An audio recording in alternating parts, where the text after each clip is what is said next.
시청자 여러분 안녕하십니까? 즐거운 주말 잘들 보내고 계십니까? 볼턴과 나경원이 해동한다는 뉴스가 나왔을 때 아마 거의 대부분의 분들은 레짐 체인지라는 단어를 떠올렸을 것 같습니다.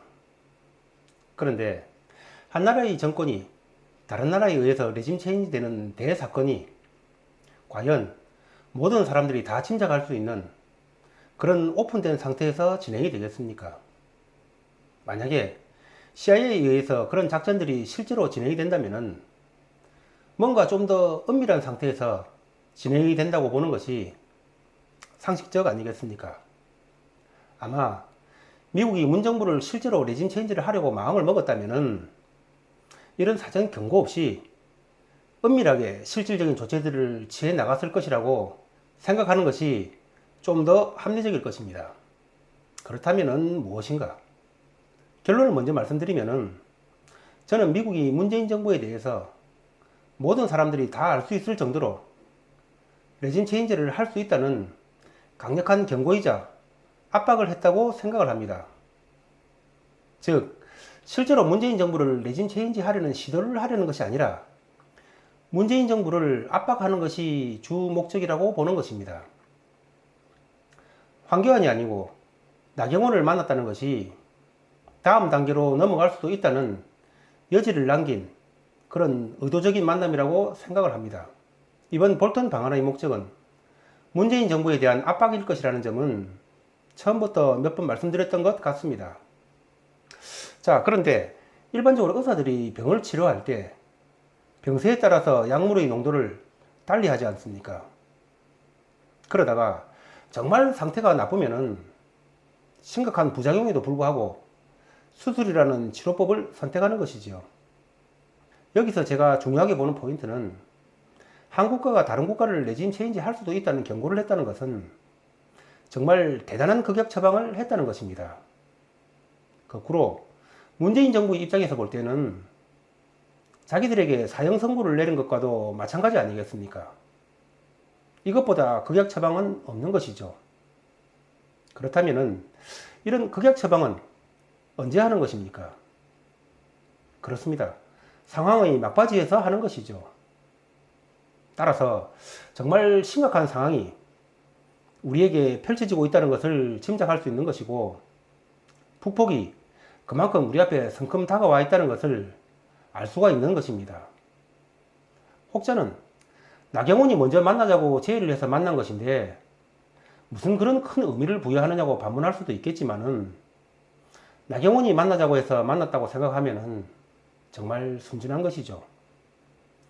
볼턴 같은 미국의 최고위층이 미국을 대표해서 왔는데 누가 봐도 레짐 체인지를 떠올릴 수 있을 만한 만남을 사적인 인연으로 갖는다는 것은 있을 수 없을 뿐만 아니라 상대국 정부 인사들을 만나기 전에 회동을 한다는 것은 생각할 수도 없는 일인 것입니다.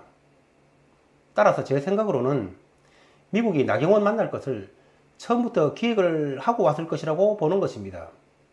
그렇다면 호르무즈 파병 등 여러 가지 현안이 있었겠지만은 이번 볼턴 방안의 가장 큰 목적은 나경원과의 만남이었을 것이라는 것이 저희 판단입니다.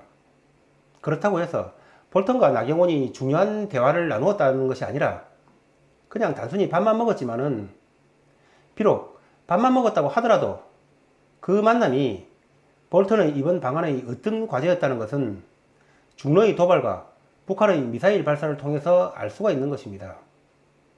그것은 미국의 압박에 넘어가지 말라는 시위였던 것이죠. 이번 중러의 도발에 대해서 제가 첫 번째 영상에서 올린 내용이 볼턴이 오는 날 중러가 카디지와 우리 영공을 침범한 것을 볼 때 볼턴이 문재인 정부를 군사적으로 압박을 하러 온 것을 중러가 알고 만약 미국이 북폭을 한다면은 우리도 한반도에 개입할 것이라는 것을 시위를 한 것이다라고 말씀을 드렸고 그리고 다음 영상에서 올린 주제가 신북풍입니다.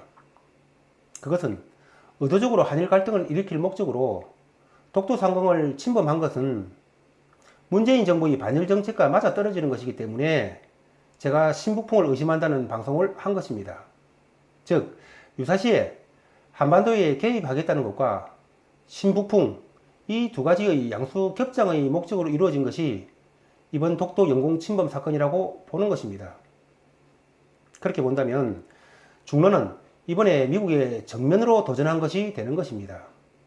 시청자 여러분, 대부분의 국내 언론들이 이번 사건을 한미동맹이 약화가 되니까 중로가 우리를 농락한 것이라는 시각에서 방송을 하는 견해가 주류를 이루고 있습니다.